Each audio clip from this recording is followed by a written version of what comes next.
Alternate, which usually does a great job, has showed me today that I have a new conclusion about human nature. Now, I used to think that, oh, you know what? It's just the Republican side of the aisle and conservative thinkers that have a problem with nuance and have a problem with detail. I didn't think that was the case for the left for the longest time, because most of the evidence showed me, no, the left is much better with nuance and specifics and details, so on and so forth. They don't think in black and white and broad strokes. Well, an article from Alternate, where's the name? Oh, don't tell me that we missed the name here. Oh, I got it. Adele Stan.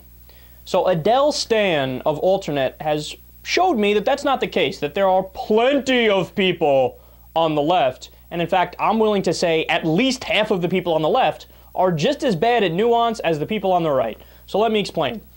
The title of the article, first of all, is Rand Paul, No Progressive Hero, Despite Anti-Drone Filibuster. So they're already hedging. Like, yeah, no, I don't know, he's still a bad guy. Let me read you the most disturbing and ridiculous part of this article. Quote, "It was horrifying to see noted progressives using that very same hashtag of Stand with Rand." Horrifying. It was horrifying to see that. Simply because no Democrat was willing to make as dramatic a stand against having a torture apologist and assassination strategist for a CIA director, not to mention an attorney general who was game to give cover to the unconstitutional actions of the administration. But to stand with Rand means to lend support to a showman who opposes the 1964 Civil Rights Act because he thinks private owners of public establishments, such as restaurants, should be able to turn black people away on the basis of race. It means giving a patina of honor to a man who held up a flood relief bill in order to attach an amendment that would give civil rights to a zygote to end abortion once and for all. Courage? I suppose you could say George Wallace was courageous when he defied a federal order to integrate the public schools of Alabama. Rand Paul's courage springs from the same well.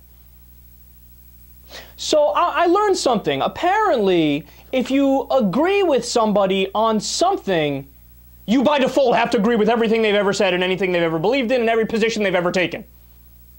So I didn't know this, but apparently Rand Paul's filibuster wasn't about killing Americans on American soil with drones. Apparently, I missed this part, but apparently Rand Paul's filibuster was about wanting to repeal the 1964 Civil Rights Act. And apparently myself, who's a diehard progressive who hosts a progressive fucking talk show, apparently I'm supporting repealing the 1964 Civil Rights Act, and I'm supporting a zygote being a human being, even though on multiple occasions I've spoken out more fervently than anybody against those things. No, I am in favor of those things because I support Rand Paul when it comes to drones.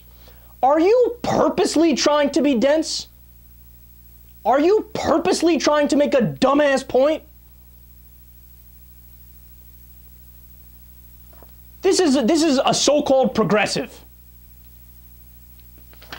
It's like saying Rand Paul likes pickles, but me and Rand Paul also enjoy pizza. So, and I hate pickles, but oh, no, you like pickles, Kyle. No, but I don't like pickles. I like burgers, he likes burgers. Nope, it doesn't matter. He likes pickles, therefore you like pickles, because you like burgers. That makes no sense. That makes no sense. If you want to have a conversation about all of the crazy beliefs of Rand Paul, I'm in. I'll have that conversation with you. I slam him on half of the issues on this show all of the time, right? But does that mean that nuance doesn't exist and details doesn't exist and specifics don't exist and that you can't have an agreement with somebody? You know, there's an old saying, even a broken clock is right twice a day. And that even undersells Rand Paul, because he's probably right on about 40% of the issues, right? I can't stand people.